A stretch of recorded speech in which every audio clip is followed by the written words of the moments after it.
আসসালামু আলাইকুম প্রিয় বন্ধুরা, আপনারা দেখতেছেন থটস অফ বিল্লাল। হ্যাঁ, খুব কাছের একজন ছোট ভাই। ওর সাথে আমার দেখা করার বেশ কিছু কারণ আছে। অনেকেই সোশ্যাল মিডিয়াতে ওকে নিয়ে নেগেটিভ পজিটিভ বিভিন্ন ধরনের কথা আছে। এখন যেটা চলতেছে যে ও নিজে ওর আইডিটাকে হাইড করে রাখছে শুধুমাত্র মানুষের সিম্পেথি কামানোর জন্য। প্রিয় বন্ধুরা, এই বিষয় নিয়ে আজকে ওর সাথে কথা বলবো আমি। তোমার আইডির কি অবস্থা? আচ্ছা, আগে কেমন আছো এটা বলো। আমি অনেক ভালো আছি, বিশেষ করে যখন থেকে আমার পেজ নাই আর কি, মানে নষ্ট হয়েছে। এবং নষ্ট কেন হয়েছে আমি এটা বলে দিছি, কিন্তু আমার 3টা ফেক কপিরাইট আসছিল 3-4 মাস আগের। তো ফ্যাক্টর হচ্ছে ওই কপিরাইটগুলো মানে ফেক না রিয়েল সেটা প্রুভ করার জন্য আপিল করতে হয়। আর ফেসবুক তাদের আপডেট দেয় অনবরত। এবং আমার কাছে কেন জানি মনে হয় যে তাদের এই কন্টেন্ট ক্রিয়েটরদের ব্যাপারে কেয়ারলেস। কিছু কিছু ক্ষেত্রে এরকম হয়। যেহেতু আমরা ফেসবুকেই কাজ করি, তো আমরা আসলে কোম্পানিকে দোষারোপ করি না। হয়তো আমাদের কিছু বিষয় আছে যেগুলো আমরা কম জানতাম বা কম জানি, ওই জায়গাগুলোকে ক্যাচ করে যারা ক্ষতি করতে চায়, মানুষের ভালো চায় না, তারা ওই জায়গাটাকে ইউজ করে। আমার যে 3টা কপিরাইট ছিল 3 মাসের মধ্যে আমি একটাও প্রমাণ করতে পারি নাই যেগুলো রিয়েল, মানে এই ফটোগুলো আমার আসলেই তো আমার। বাট সামহাও টেকনিক্যাল প্রবলেমের কারণে এগুলো আর রিস্টোর হয় নাই। তো এই 3টা কপিরাইট রিস্টোর না হওয়ার কারণে তো আপডেট হয়, জানেন এই ফেসবুকে কোনো একটা আপডেটে ওই পেজটা সাসপেন্ড হয়ে যায়। এবং অনেকে এরকম যেন ভুল না বোঝে যে আমি কি রাখছি কিনা নিজের কাছে বা এরকম কিছু। তো সেটার জন্য কিন্তু আমি ওই স্ক্রিনশটটা পাবলিশ করে দিছি যে অ্যাকচুয়ালি কী হয়েছে। না, সেটা তো করছোই, তারপরেও মানুষের কিউরিসিটি থাকে যে আসলেই রিয়েল কিনা। প্রিয় বন্ধুরা, আমি ওর আইডিটা নিজে চেক করে দেখছি। আপনি দেখবেন এখন? হ্যাঁ, না আমি দেখছি তো, না দেখানোর দরকার নাই আসলে। আমি মিথ্যা বলি না। হ্যাঁ, ওর আইডিটাতে আসলেই প্রবলেম। হ্যাঁ, আমরা সবাই আশা করি, সবাই ওর জন্য দোয়া করি যে ও যেন আবার ঠিক আগের জায়গাতে কামব্যাক করতে পারে এবং মানুষের জন্য কাজ করতে পারে। এখন তো করতেছো মানুষের জন্য, হ্যাঁ, আরও বেশি বেশি করবা, এটাই হচ্ছে আমাদের এবং আমাদের দর্শকদের চাওয়া। হ্যাঁ, আর সেকেন্ড কথা হচ্ছে তুমি খুব মেজাজি, এটা আমাকেও অনেকেই বলে। আচ্ছা, এখন তোমার কথাই বলি। তুমি অনেক মেজাজি, অহংকারী এবং তোমার কাছে কেউ দেখা করতে আসলে তুমি সুন্দরভাবে কথা বলো না, এটার ব্যাখ্যা কি? প্রথমত হচ্ছে সবার সাথে এরকম হয় না। আমি এমন কোনো স্টুডেন্ট না যে 100তে 100 পাবো। আমার কাছে 100 জন মানুষ আসে, কিছু মানুষ আছে যাদেরকে আমি নিজে থেকে খুশি করতে চাই না। যেমন হয় না যে কোনো 5টি প্রশ্নের উত্তর দাও, ওখানে 7টা প্রশ্ন থাকে। সো হতে পারে যে 2টা প্রশ্ন আমি উত্তর জানি না বা পারি না, অথবা ইচ্ছা নাই, লিখতে মন চায় না। আমার ইন্টেনশন হচ্ছে আমাদের দেশে 100 মিলিয়ন মানুষ সোশ্যাল মিডিয়া ইউজ করে। আমার যদি খুব বেশি ফলোয়ার হয় 10-20 মিলিয়ন, তার মানে আমি 100তে সর্বোচ্চ 10-20 নাম্বার পাবো। সো আমি এখনও 100তে 3 পাইছি, 33 অনেক দূরের কথা। সো আমি প্রতি 10 জন মানুষের মধ্যে একজনকে খুশি করতে পারবো যেদিন, ওই দিন আমার 10 মিলিয়ন ফলোয়ার থাকবে। সো এটা স্বভাবতই ধরে নিতে হবে। আমাকে কিন্তু মোটামুটি সবাই চিনে। বাংলাদেশে ফোন ইউজ করে নেটিজেন যারা আছে মিনিমাম 10 কোটি মানুষ, ম্যাক্সিমাম সবাই চিনে। তো 10 কোটি মানে কি 100 মিলিয়ন? 100 মিলিয়ন তো আমার ফলোয়ার নাই, ভক্ত নাই, মাত্র 3 জন। তার মানে 100 জন দেখার পরে 3 জন আমার ভক্ত হয়েছে, আমাকে ভালোবাসছে। বাকি 97 জন আমার হেট করে অথবা আমাকে গণায় ধরে না। সো ওই জায়গা থেকে তো এটা আছেই। আপনি যখন আপনার সম্পর্কে খারাপ কিছু বলবে, এটা মানুষের ওইটা শোনার আগ্রহ থাকবে। কারণ ভালো মানুষকে নিয়ে হঠাৎ করে এটা কেন বলতেছে না? অনেকের প্রশ্ন হচ্ছে যে তোমার কাছে যারা দেখা করতে আসে তাদের সাথে তুমি ভালোভাবে মিশো না বা তাদেরকে সময় দাও না। এটা অনেকেই বলে, অনেকের ধারণা সঠিক, আবার অনেকের ধারণা ভুল। কারণ অনেকেই শীতে আসবে, তার কাছে যদি সে মানে বস্ত্র কম নিয়ে আসে তার কাছে শীত লাগবে। এবং গরমের সময় যদি সে কম্বল মোটা কাপড় চোপড় পরে আসে তার কাছে গরম লাগবে। সো আমাকে ভুল বোঝায় অনেকে আছে, অনেকে আসে তার ব্যক্তিগত স্বার্থ সিদ্ধির জন্য।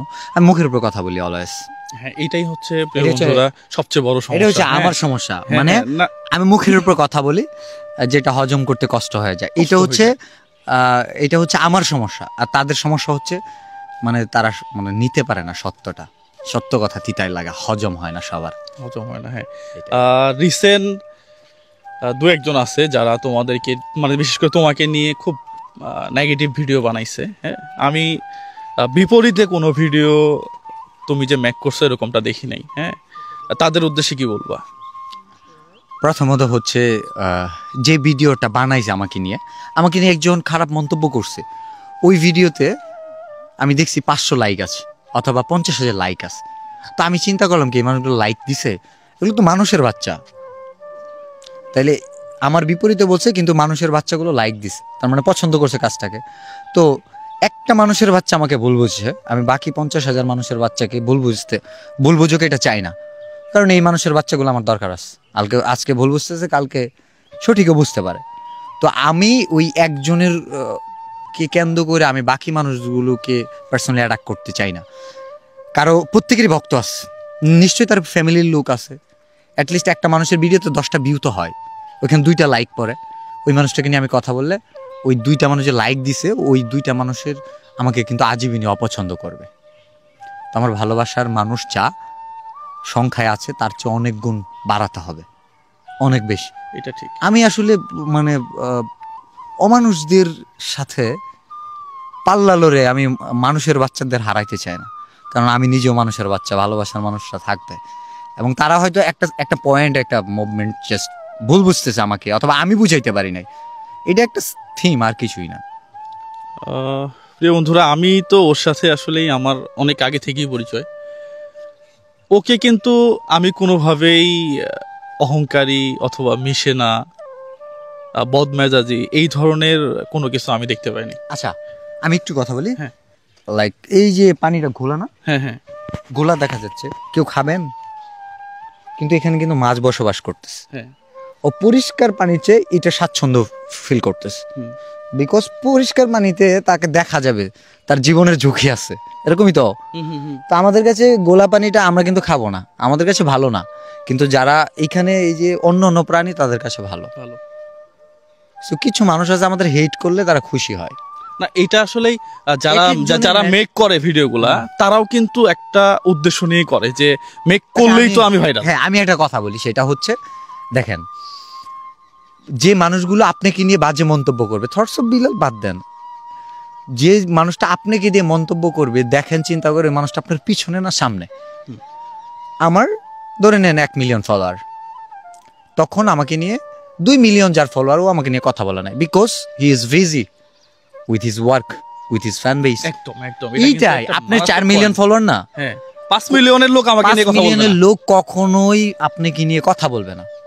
আপনাকে নিয়ে কথা বলবে তারাই, ঠিক আছে, আপনাকে নিয়ে কথা বলবে তারাই যারা আপনার যোগ্যতায় আসতে চায়, কোনো কারণে পারতেছে না, অথবা যাদের আসলে চিন্তা ভাবনা নেগেটিভ।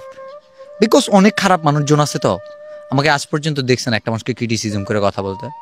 না, আমি এটা দেখি না। আমাকে নিয়ে যারা কথা বলছে আমি কেউ তো চিনি না, আমি কি জানি না, আমি কি রোস্টিং জানি না? রোস্টিং এর বাংলা হচ্ছে গিবত। সো আমি একটা গিবত করব আমি মানুষকে নিয়ে? আমার ফ্যান বেজের মধ্যে এমন অনেক ভালো সলিড লোক আছে যে আমার কাছ থেকে গিবতটা আশা করে না। ওই একটা ফ্যানের জন্য আমি কাউকে পার্সোনালি অ্যাটাক করি না। একদম একদম। আসলে আমি আপনাকে নিয়েও কখনো বলবো না কিছু, আপনাকে এটা ভালো বলবো। আমি মানুষকে নিয়ে ভালো বলতে পারি, কারণ সৃষ্টি সেরা জীব মানুষ, ঠিক আছে। এখন মানুষের ভিতরে অমানুষের যারা বসবাস করে, এটা তো মানুষ হিসেবেই বানাইছে সামহাও, তারা পরিবেশ পরিস্থিতি অথবা তাদের নিজের চিন্তাধারা ধ্যান ধারণার কারণে, তাই না? আমরা কিন্তু দেখছি ইতিহাস যদি ঘাটেন, ইসলামের ইতিহাসও ঘাটেন, ঠিক আছে, ইউসুফকে কুয়াই ফেলাইছে কিন্তু ওই পাড়া প্রতিবেশীরা না, ওরা কিন্তু নবীর সন্তানই ছিল না, আমি ভুল বললাম? ইউসুফের তো দোষ ছিল না। তো আমরা ভাই দুনিয়ার কত বেবিচারে, কত খারাপ কাজে লিপ্ত আছি। নামাজের টাইমে নামাজ পড়তেছি কিনা, ঠিক আছে, কোনটা দিনে যে টাকটুর নিচে আমার পা, এটা ঠিক নাই, এটা আজকে আমি ঠিক করলাম, এরপর থেকে ঠিক রাখার চেষ্টা করবো। তো এরকম অনেকেই করি, ওদের তো কোনো দোষ ছিল না, আমরা প্রচুর ভুল করি, তাদের পিছনে তো লাগছে, আর আমরা কারা? আমাদের পিছনে লাগবে, এটি স্বাভাবিক। মানে আমরা তো আসি, আপনি কি কইতে চান যে আমরা মানে এমন একটা লাইন আছে, আমরা কি দিনের প্রচার করতেছি, আমাদের দিয়ে কি পুরো পৃথিবী ওয়ার্ল্ডের কোনো পজিটিভ খুব ভাইবস আসতেছে? বাংলা ভাষাভাষীর মানুষকে কিছু একটা দেওয়ার ট্রাই করছে আমাদের জায়গা থেকে। এবং আমি আপনার এই ভিডিওতে বলে রাখি, সেটা হচ্ছে অনেকেই ভিডিওটা বলে, মানে মানুষকে হেল্প করলে, হেল্পিং ভিডিওকে বলে যে এটা মানবতার ব্যবসা। প্রথমত বলি, লজ্জা শরম যদি থাকে ওই মানুষগুলো বুঝে নিবে ব্যবসা হালাল না হারাম আপনার কাছে শুনতে চাই। না, ব্যবসা হালাল। আর যে ব্যবসার মধ্যে মানবতাই মূল লক্ষ্য থাকে ওই ব্যবসা কি খারাপ না ভালো? আমার কাছে তো ভালো মনে হয়। আমার কাছেও ভালো মনে হয়, আমার কাছে নিঃসন্দেহে ভালো মনে হয়, অবশ্যই ভালো মনে হয়। বিলিভ করবেন না, আমরা যারা এই যে হেল্পিং ভিডিওটা বানাই আমরা জানি আমরা একটা রেভিনিউ পাই, আমরা পাই। আমার মনে হয় না যে হেল্পিং ভিডিও যারা বানায় এরা চিন্তা করে এটা আমি দান করলাম এখান থেকে সোয়াব পাবো। কি মনে করে জানেন? এটা একটা ভালো কাজ করছি, ভালো কাজ করছি। এটা ভালো কাজ করছি, আমি সন্তুষ্টি লাভের আশায়। কার কাছে? আল্লাহর কাছে। একদম একদম। নেকি হবে না এখান থেকে এটার কারণে আমি বেহেশতে যাব না জাহান্নামে যাব, এটা ম্যাটার করতেছে না। ম্যাটার করতেছে আমি তো অন্য একটা কন্টেন্টও বানাইতে পারতাম। মানুষ মনে করে এই যে ভিউ ব্যবসা, দেখেন আমি 1.5 লাখ টাকা তো ওটু দিচ্ছি, অথচ আমি মুখের কথা দিয়ে মাসে 15 লাখ কামাইছি। 1.5 লাখ টাকা তো ওটু দিছি, 10 মিলিয়ন ভিউ, আমি 10,000 টাকা ইনকাম না। আমি আমি আমি এখানে একটু অ্যাড করি। আমি যতটুকু জানি যে থরসব বিল্লালের ভিডিও বাংলাদেশে একটা আইডল, হ্যাঁ, এবং অনেক মানুষ থরসব বিল্লালের ভিডিওকে কপি করে তারা সোশ্যাল মিডিয়াতে নিজেকে দাঁড় করাইছে। পাশাপাশি অ্যাড করার বিষয় হচ্ছে ও এখন মানবতার ভিডিও করে যে টাকা ইনকাম করে এর চেয়ে বেশি টাকা ওর যে কন্টেন্ট ছিল, যে ধারাবাহিক কন্টেন্ট, এটা দিয়ে ও বেশি ইনকাম করতো। এটা সত্য কথা তো, এর চেয়ে 10 গুণ ইনকাম করতাম। এটা সত্য কথা, কারণ আমি তো জানি এটা। হ্যাঁ, তো আমিও এক সময় রাজনৈতিক কথাবার্তা বলতাম, বিভিন্ন ধরনের কন্টেন্ট বানাতাম, মোটিভেশনাল, ওগুলাতে ভিউ আসতো অনেক। কিন্তু যখনই আমরা মানবতার কাজে চলে গেলাম এগুলাতে ভিউ কম আসে, কিন্তু এখানে মানসিক একটা স্যাটিসফ্যাকশন আছে, হ্যাঁ, ভিতরে একটা আলাদা তৃপ্তি আছে, ভালো লাগার একটা জায়গা আছে। আমার লাস্ট মাসে ইনকাম ছিল 7.5 লাখ এরকম, আমাদের খরচ ছিল 5 লাখ সামথিং।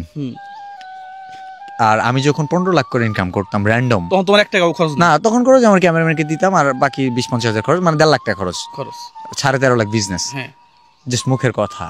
তো যে মানুষটা মুখের কথা দিয়ে লক্ষ টাকা ইনকাম করে সেই মানুষটা যদি কাজ দিয়ে মানুষকে দেয়, আমার ইন্টেনশন ছিল না। ইভেন আপকামিং যে প্রজেক্টগুলো ছিল, এমন প্রজেক্ট ছিল যে আমি এভরি ডে 1 লাখ টাকা দিব, মাসে 30 লাখ, কোনো সমস্যা নাই। কেন জানেন? আর টাকা তো আমার ছাপাইতে হবে না, বানাইতে হবে না, আমার ইনকামও করতে হবে না। শুধু কি জানেন, আমার ইনকামও করতে হবে না যে আমি ফেসবুক থেকে পাবো, দিতে হবে না। শুধুমাত্র এই সলিড মানুষ আছে না, সলিড ট্রাস্ট করে, আপনি তো জানেন।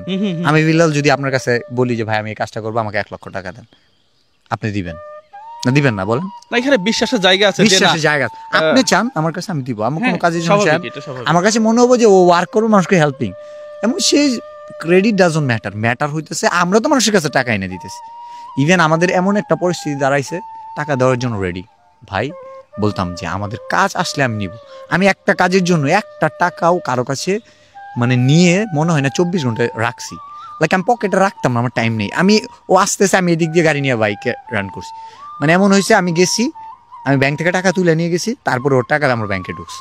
এই মানবিক কাজগুলো বেঁচে থাক। পাশাপাশি তুমি আরো অনেক ধারণা কি যে কতদিনের মধ্যে ব্যাক করতে পারো?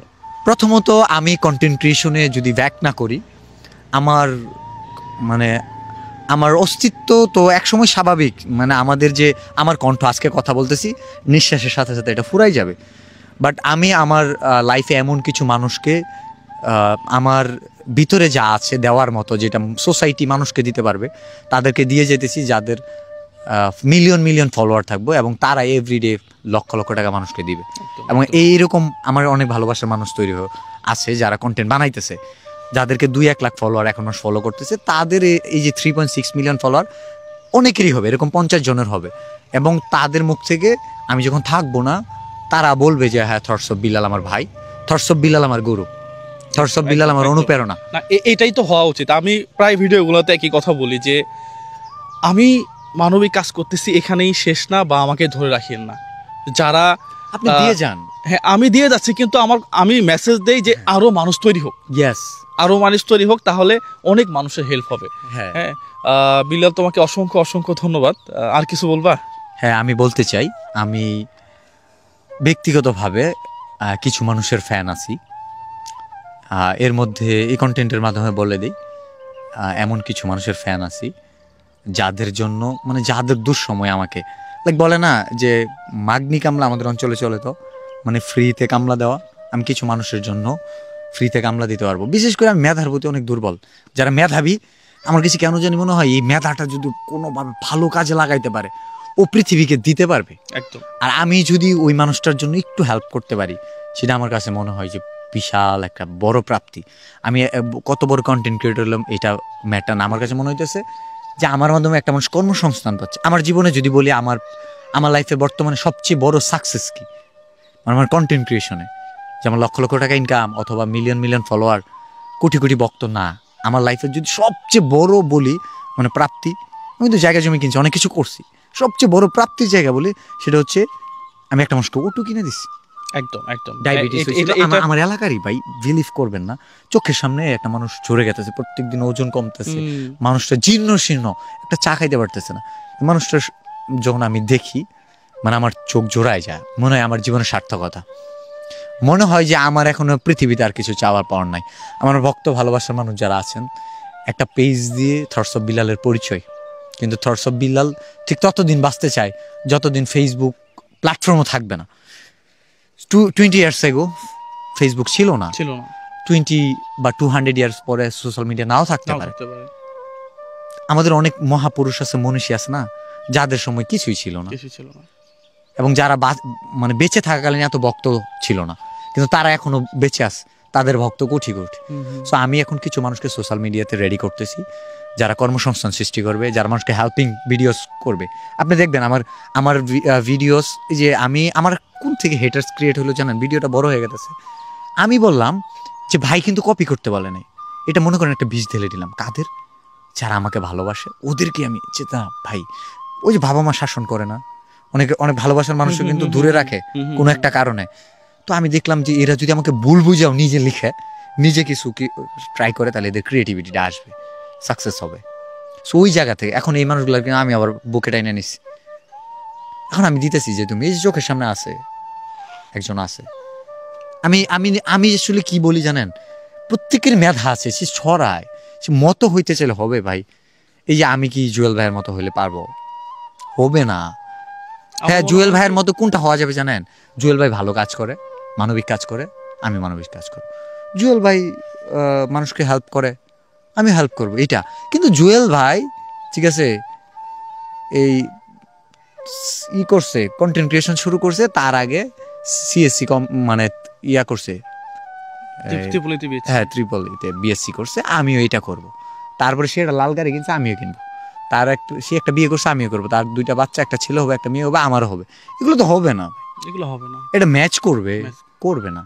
সো এই হচ্ছে কথা। জুয়েল ভাই, আমি আপনার ফ্যান, এবং শুধু আপনার ফ্যান না, এই যে যত মানবতার যারা ভিউ ব্যবসা করে, আমি সবার ফ্যান। কেন জানেন, পৃথিবীতে যত বিজনেস আছে আমার দেখার মধ্যে বেস্ট বিজনেস, যে বিজনেসে মানবতাই মুখ্য। জিজ্ঞেস করেন যারা আপনার হেল্প পাইছে যে আমার ব্যবসাটা কি তোমার ভালো লাগছে, আমার মানে ও তো ভাই আপনার কাছ থেকে 10 টাকা দিয়ে জিনিস কিনে নাই, এখান থেকে 1 কেজি মাছ কিনতে গেলেও টাকা দিতে হবে, আর আপনার কাছে একটা ফ্রিতে মাছ পাইছে, তো আপনি কিন্তু খারাপ ভাবে প্রেজেন্ট করেন নাই। আমরা একটা কন্টেন্টও বলি না যে ভাই এই গরিব অসহায় দান করতেছি, আমি বলি এটা উপহার, এটা আমি খুশি হয়ে দিতেছি, এবং মাঝে মাঝে বলি এটা আমি দেই নাই। কারণ আমরা যদি মানুষকে ছোট করে প্রেজেন্ট করি, কারণ ওই মানুষটা তো আমাদের পরিবারের কেউ হইতে পারে, চিন্তা করি তার পরিবারে কেউ আছে, ছোট করা যাবে না। আমি আপনার পাশে আছি, যে কোনো দুঃসময়ে আমাকে পাবেন, আমি কন্টেন্টে থাকি আর না থাকি এটা ম্যাটার করে না। আমি আসলেই আমিও মাঝখানে একটা সমস্যার মধ্যে পড়ছিলাম, সেটা বিল্লালকে জানানোর পরে সেও আমাকে বেশ সাপোর্ট দেওয়ার চেষ্টা করছে। পাশাপাশি তোমার যে কাজ, এই কাজ তুমি চালাই যাবা, এবং ইনশাআল্লাহ প্রিয় বন্ধুরা আপনারা সবাই দোয়া করবেন ওর জন্য, যে ওর পেজটা যেন খুব তাড়াতাড়ি ব্যাক আসে। প্রসেসিংয়ে আছে, হয়তো খুব দ্রুতই ও আবার আমাদের সামনে আসবে, আমরা এটা আশা করি। হ্যাঁ, মানবিক কাজ বেঁচে থাক, সবার জন্য শুভকামনা, তোমার জন্য শুভকামনা। Thank you so much. সালামু আলাইকুম ওয়া রাহমাতুল্লাহ।